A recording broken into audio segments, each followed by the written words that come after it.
नमस्कार दोस्तों। Cyber fraud आजकल बहुत बढ़ गए हैं। इससे बचने के लिए जो हम सब जानते हैं वह यह है कि किसी को ओटीपी नहीं शेयर करना है, किसी लिंक पर क्लिक नहीं करना है, किसी को कोई डॉक्यूमेंट शेयर नहीं करना है। पर क्या हो अगर बिना ओटीपी शेयर किए, बिना किसी लिंक पर क्लिक किए या बिना कोई डॉक्यूमेंट किसी को भेजे हुए आपका बैंक अकाउंट हैक हो जाए और आपके सारे पैसे बैंक से निकल जाए। इस वीडियो में हाल ही में हुए ऐसे ही कुछ अपराधों के बारे में जानेंगे कि बिना किसी ओटीपी के और बिना लिंक पर क्लिक किए कैसे आपका अकाउंट खाली हो जाता है।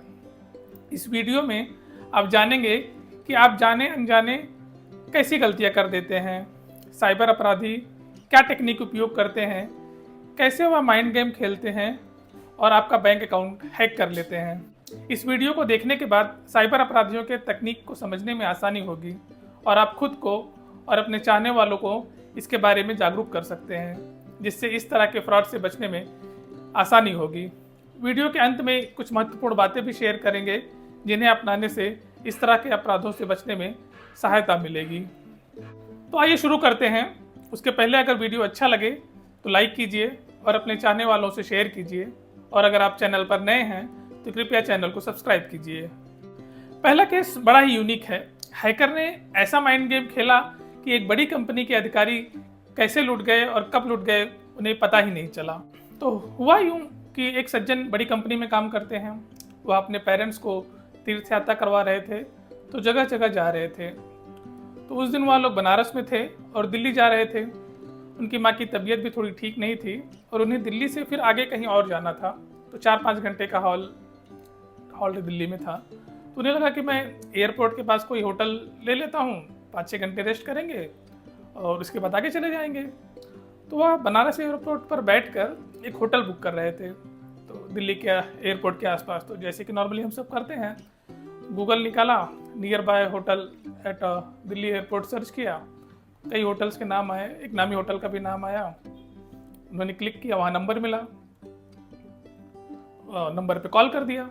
सामने से जवाब आया, हाँ साहब बोलिए, इसी होटल से बात कर रहा हूँ। उन्होंने कहा, अच्छा मुझे रूम बुक करना है, पर मुझे सिर्फ 4-5 घंटे के लिए ही रूम चाहिए यार, फुल चार्ज मत करना, कुछ हो सकता है क्या? तो सामने वाले ने कहा, ठीक है सर, हम देखते हैं, वर्कआउट कर लेंगे। उसने कहा, सर 1500 रुपये लगेंगे। एक बढ़िया होटल था और 1500 रुपये में 5-6 घंटे के लिए मिल रहा था। तो उन्होंने कहा ठीक है, डन कर दिया। तो होटल वाले ने कहा, सर आप पेमेंट कर दीजिए 1500 रुपये। तो इन्होंने कहा कि मेरे पास डेबिट कार्ड है। तो वह बोला कि सर डेबिट कार्ड का डिटेल दीजिए। तो जाहिर है कि जैसे हम सबका माइंड क्लिक होता है, उन्होंने कहा कि अरे डेबिट कार्ड का डिटेल क्यों दूँ?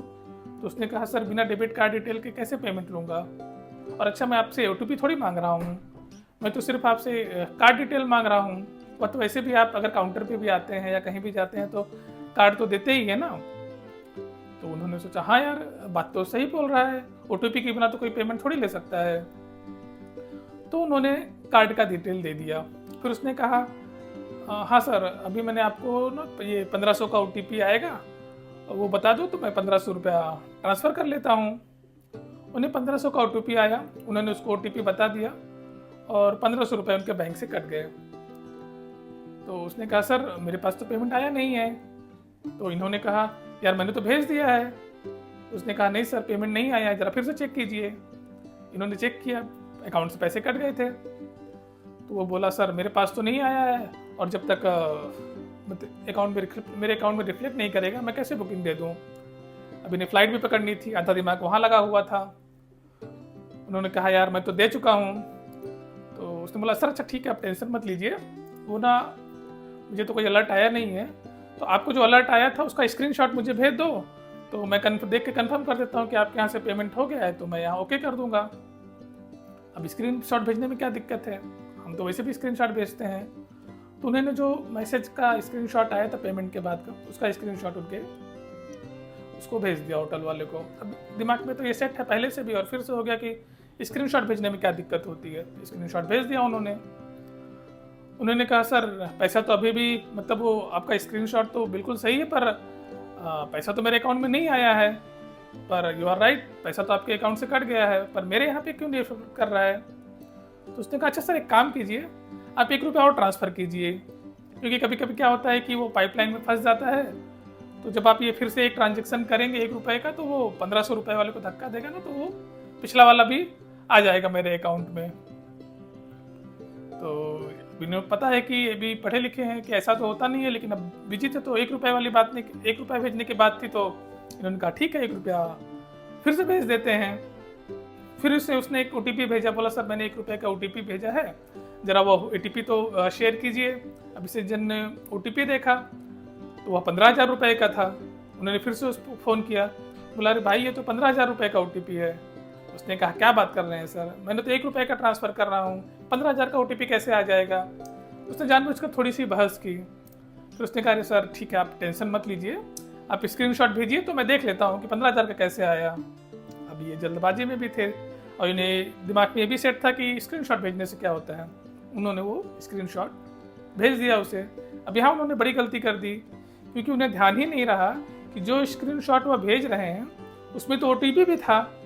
ऐसा इसलिए हुआ क्योंकि हमें स्क्रीनशॉट भेजने के लिए कोई नहीं रोकता, और पहले भी स्क्रीनशॉट भेजा था तो उन्होंने फिर से स्क्रीनशॉट भेज दिया, क्योंकि यही था कि स्क्रीनशॉट भेजने से कुछ होता ही नहीं है।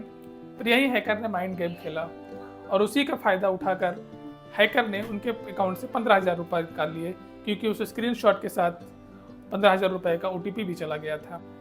अब यहाँ इन सज्जन ने सबसे बड़ी गलती तो पहले यह की थी कि उन्होंने गूगल से होटल का नंबर लिया था, जबकि हमें करना यह चाहिए कि हमें उस होटल की वेबसाइट पर जाना चाहिए और उस वेबसाइट पर जो नंबर है उस पर कॉल करना चाहिए, क्योंकि गूगल पर नंबर हैकर्स अपना डाल के रखते हैं किसी भी होटल के नाम पे। तो कभी भी जब अगर किसी का नंबर सर्च करना हो तो उसकी वेबसाइट पर जाकर उसका नंबर ले, ना कि डायरेक्टली गूगल से। ऐसे बहुत सारे केसेस होते हैं जहां गूगल पर फ्रॉड नंबर मिल जाते हैं और लोग ठगी का शिकार हो जाते हैं।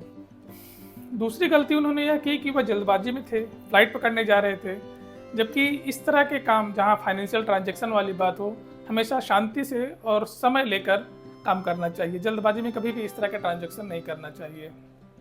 फ्रॉड का आजकल दूसरा तरीका है OTP चुराने का। आप OTP शेयर नहीं करेंगे, लेकिन उन्हें OTP मिल जाता है। इसके लिए वह 2 तरीके अपनाते हैं। पहला क्या करते हैं कि वह कोई फ्री गिफ्ट भेजेंगे आपके एड्रेस पर। गिफ्ट रिसीव करने के लिए उस पैकेट पर कोई कोड होगा, बोलेंगे वह डायल कर दीजिए तो कंफर्म हो जाएगा और डिलीवरी हो जाएगी। अब नॉर्मली इसमें कोई खतरे वाली बात नहीं दिखती है, क्योंकि आपको फ़ोन पर बस एक नंबर ही तो डायल करना है और आप ही डायल कर रहे हैं, तो उससे क्या हो जाएगा। लेकिन जैसे ही आप वह कोड डायल करते हैं, आपकी कॉल कंडीशनल फॉरवर्डिंग पर चली जाती है और उस कोड में उनका फ़ोन नंबर होता है। इसमें होता यह है कि जब आपका फ़ोन बिजी रहेगा, नेटवर्क में नहीं रहेगा या स्विच ऑफ रहेगा, तो आपकी कॉल उसके नंबर पर फॉरवर्ड हो जाएगी। आपको पता भी नहीं चलेगा कि आपके फ़ोन में कॉल फॉरवर्डिंग हो रही है, क्योंकि आप नॉर्मल कॉल कर रहे हैं, कॉल रिसीव कर रहे हैं, तो आपको कभी पता ही नहीं चलेगा कि आपका कॉल फॉरवर्ड हो चुका है। अब आजकल OTP के लिए एक ऑप्शन और है, जहां OTP सिर्फ मैसेज में नहीं आता है, बल्कि अब आपके पास ऑप्शन होता है कि आप अपना OTP कॉल पर भी मंगा सकते हैं, और यही तरीका अपराधी अपनाते हैं। उनका कोई साथी आपको कॉल करेगा और उसी समय दूसरा साथी आपके डेबिट या क्रेडिट या बैंक का OTP कॉल पर मंगाएंगे। अब आपका फ़ोन तो बिजी है, तो वह OTP का कॉल हैकर के मोबाइल पर फॉरवर्ड हो जाएगा और उससे बड़ी आसानी से OTP मिल जाएगा। दूसरा साथी जब तक आपसे मोबाइल पर बात करता रहेगा, तब तक आपका अकाउंट खाली हो जाएगा। दूसरा तरीका क्या करते हैं कि इसमें वो आपसे कोई कोड डायल नहीं करते। इसमें अपराधी आपको फ़ोन करते हैं और आप किसी जान पहचान वाले का नाम लेते हैं और कहते हैं कि उन्होंने आपका नंबर दिया है और वह कहते हैं कि कुछ हेल्प चाहिए, तो जिसका नाम वो बताते हैं उसे आप जानते रहते हैं, तो आप उससे बात करने लगते हैं। वो थोड़ी देर तक यहाँ वहाँ की बात करेंगे और बोलेंगे कि आपके वह साथी जिनका उन्होंने नाम बताया था आपको कॉल कर रहे हैं, आप कॉल मर्ज कर लीजिए तो हम तीनों साथ में बात कर लेते हैं। आप कहते हैं हाँ ठीक है। फिर कुछ ही सेकंड में आपके पास कॉल आता है और आप कहते हैं कि अरे ये तो मेरी पहचान वाले का नंबर नहीं है, या तो कोई अनजान नंबर है। वह कहते हैं कि नहीं सर, आपके मित्र ही हैं, उन्होंने नया नंबर लिया है, आप कॉल उठाकर बात तो कीजिए, आपके मित्र ही हैं। आप कॉल उठाकर मर्ज कर लेते हैं। वहाँ से कुछ आवाज़ आती है, कुछ नंबर जैसे कुछ आवाज़ आती है, पर आपको समझ नहीं आता ये क्या बोल रहा है। लेकिन जब तक आप समझ पाते हैं, आपका अकाउंट साफ हो जाता है। आप समझ ही नहीं पाते कि हुआ क्या। तो इस केस में हुआ यह कि हैकर ने पहले आपको फ़ोन किया, फिर ओटीपी को आपके नंबर पे ही कॉल के जरिए मंगाया। हैकर आपके साथ पहले ही कॉल में जुड़ा हुआ था। वह दूसरा कॉल जो आपने मर्ज किया वह आपके बैंक का ओटीपी का कॉल था। जैसे ही आपने कॉल उठाया, हैकर ने ओटीपी सुन लिया और उससे 5 सेकंड में काम खत्म। आप कुछ समझ पाते तब तक ओटीपी उसके पास चला जाता है। कभी कभी ये एक ही बार पैसा निकाल कर रुक जाते हैं या कभी कभी बात में उलझा कर 2-3 बार पैसा निकाल लेते हैं, जिससे काफ़ी अमाउंट आपके अकाउंट से निकल जाता है। एक और तरीका देखिए, इसमें क्या होता है कि हैकर किसी फाइनेंशियल कंपनी से आपको कॉल करते हैं और कहते हैं आपको क्रेडिट कार्ड दे रहे हैं और साथ में एक मोबाइल फ़ोन भी गिफ्ट देते हैं। क्रेडिट कार्ड की शर्त यह होती है कि क्रेडिट कार्ड को नए फ़ोन से ही एक्टिवेट किया जा सकता है। तो सबसे पहले क्रेडिट कार्ड कुरियर के जरिए आपके पास आ जाता है और दूसरे दिन कुरियर के जरिए फ़ोन भी आपके पास आ जाता है। हैकर कहता है कि क्रेडिट कार्ड तभी एक्टिवेट होगा जब आप नए फ़ोन से कॉल करेंगे हमें। अब क्रेडिट कार्ड मिला है, साथ में फ़ोन भी मिल रहा है और दोनों आपके पास है तो झांसे में आ जाते हैं और आपको कोई गड़बड़ भी नहीं दिखती है। इस केस में होता यह है कि जैसे ही आप अपना सिम नए मोबाइल में डालते हैं, सारी इन्फॉर्मेशन हैकर के पास चली जाती है क्योंकि वह फ़ोन क्लोन किया होता है। आप फ़ोन पर जो भी करेंगे या जो भी डेटा आपके फ़ोन पर होगा वह सारा उन्हें दिखाई देगा, जिससे उन्हें आपकी सारी इन्फॉर्मेशन मिल जाती है और उन्हें बैंक अकाउंट खाली करने में कोई परेशानी नहीं होती है। एक और तरीका देखिए कि कैसे वह ओटीपी ले लेते हैं। बेंगलुरु के इंजीनियर अपनी कहानी बताते हैं कि मैं टेक्निकल आदमी हूँ, मुंबई कुछ काम से आया था। जब काम पूरा हुआ तो सोचा कुछ घूम लेते हैं, तो वह एक सस्ती टैक्सी ढूंढ रहे थे जैसे कि पर किलोमीटर के हिसाब से पूरा दिन घुमा दे और शाम को पर किलोमीटर के हिसाब से पैसे ले ले। तो उन्होंने गूगल पर सर्च किया cheap taxi services in Mumbai. तो ऐसा करने पर कई सारी वेबसाइट उनके मोबाइल पर आ गई। तो कुछ वेबसाइट पर देखा, एक ठीक लगा, क्लिक किया उस पर क्लिक किया तो वहाँ से आया कि इस पर आप 100 रुपये ट्रांसफ़र कर दीजिए। उसके बाद ड्राइवर का डिटेल आपको मिल जाएगा। दिन भर आप उसको यूज कीजिए और शाम को जितने किलोमीटर हो जाएगा आप किलोमीटर के हिसाब से पे कर दीजिए। तो उन्हें तो यही चाहिए था, तो उन्होंने वेबसाइट पर जाकर उसे 100 रुपया ट्रांसफ़र करने लगे, लेकिन ट्रांसफ़र हो नहीं रहा था। तो उन्होंने कंप्लेन की कि यार तुम्हारी साइट तो चल नहीं रही है, पेमेंट नहीं हो रहा है। तो थोड़ी देर में वहाँ से कॉल आ गया, ओह अच्छा वेबसाइट चल नहीं रही है, तो क्योंकि सर मैं देखता हूँ। इन्होंने कहा अरे यार 100 रुपये की तो बात है, यूपीआई से ले लो, क्या अकाउंट से इधर उधर ट्रांसफ़र करा रहे हो, यूपीआई से भेज देता हूँ 100 रुपये और बाकी शाम को ले लेना। तो उसने बोला कि नहीं सर ऐसी कोई बात नहीं है, यूपीआई वाला सर्वर भी अभी डाउन है तो उसमें भी नहीं हो रहा है। और ऐसे ही कुछ रीज़न दे दिए कि सर नहीं हो रहा है तो आप ऑनलाइन ही करिए और कोई दिक्कत नहीं, हम सर इशू फिक्स कर देंगे। आपके संग अगर यह इशू आ रहा है तो हो सकता है कोई ब्राउज़र का रीज़न हो, और यदि आपके संग आ रहा है तो बाकियों के संग भी आ रहा होगा। तो we will have to fix it sir, तो can I take you 5 minute, मैं इशू फिक्स कर देता हूँ। तो उसने ठीक है बताइए। उसने कहा कि मैं आपको एक गूगल मीट का लिंक भेजता हूँ, आप अपनी स्क्रीन शेयर कीजिए और वहीं देखते हैं कि इशू क्या है, जो एरर आ रही होगी ना उसी हिसाब से उसको फिक्स कर देंगे, ठीक है। तो उन्होंने गूगल मीट का लिंक भेजा, इन्होंने मीटिंग ज्वाइन कर ली और स्क्रीन शेयर कर दिया। तो उसने कहा कि सर ऐसा कीजिए आप 1 रुपया ट्रांसफ़र करिए, जब आप ट्रांसफ़र करेंगे तो मैं देखता हूँ कि कहाँ प्रॉब्लम आ रहा है। अब क्या होगा कि ट्रांसफ़र करने के लिए आप सारी अकाउंट डिटेल डालेंगे तो वह सब देख रहा होता है, और जैसे ही आप आगे प्रोसेस कर देंगे उससे पहले वो अपने कंप्यूटर पर प्रोसेस कर देता है पेमेंट का। आपकी स्क्रीन पर ओटीपी आ जाता है, आप बोलते हैं अरे ये ओटीपी कौन सा आ रहा है, लेकिन जब तक आप समझ पाते हैं तब तक वह 10,000 20,000 के मैसेज आता है और अकाउंट से कट जाता है। आपको पता चल जाता है कि अरे ये तो मेरे साथ फ्रॉड हो गया है, आप कॉल काट देते हैं, लेकिन तब तक 30-40 हज़ार कर चुके थे।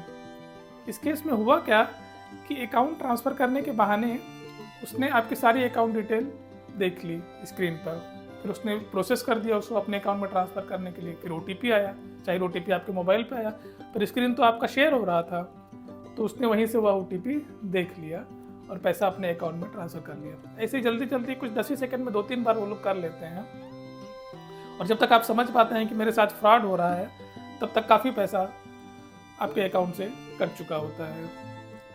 तो दोस्तों इन तरीक़ों से आप समझ गए होंगे कि हैकर्स हमेशा नए नए तरीके अपनाते रहते हैं, इसलिए बहुत सावधानी बरतने की ज़रूरत होती है। कोई कितना भी समझदार हो, कितना भी जानकार हो या कितना भी टेक्निकल पर्सन हो, इसका शिकार कोई भी हो सकता है। इसलिए कोई यह ना समझे कि मेरे साथ ऐसा नहीं हो सकता है, या किसी के साथ भी हो सकता है, कोई कितना भी जानकार हो। बचने का सिर्फ एक ही तरीका है कि सावधान रहें। इन घटनाओं से कुछ बातें आप सीख सकते हैं, जैसे कि गूगल से किसी का नंबर लेकर कॉल ना करें। जिस कंपनी को या किसी को भी कॉल करना है तो उसकी पहले वेबसाइट पर जाएं और उसकी वेबसाइट से नंबर लेने के बाद ही किसी को कॉल करें। फ्री गिफ्ट के लालच में ना पड़े, आजकल कोई किसी को कुछ भी फ्री नहीं देता है। कोई भी कोड अपने मोबाइल से ना डायल करें। किसी अनजान नंबर की कॉल किसी के साथ कभी भी मर्ज ना करें। कभी भी किसी के साथ अपनी फ़ोन की स्क्रीन शेयर ना करें। हो सके तो अपने बैंक का फ़ोन नंबर और पब्लिक के लिए फ़ोन नंबर अलग अलग रखें। बैंक वाला फ़ोन नंबर किसी के साथ शेयर ना करें। हमेशा कोशिश करें कि अपने डेबिट और क्रेडिट कार्ड को कभी भी अनजान हाथों में ना दें। जब भी स्वाइप करना हो तो उसे अपने सामने ही स्वाइप करें। इन तरीकों को अपनाकर साइबर क्राइम से बचने की कोशिश की जा सकती है। आने वाले समय पर इस पर और बात करेंगे। तब तक अगर वीडियो अच्छा लगा हो तो कृपया वीडियो को लाइक और शेयर करें और चैनल को सब्सक्राइब करें। धन्यवाद।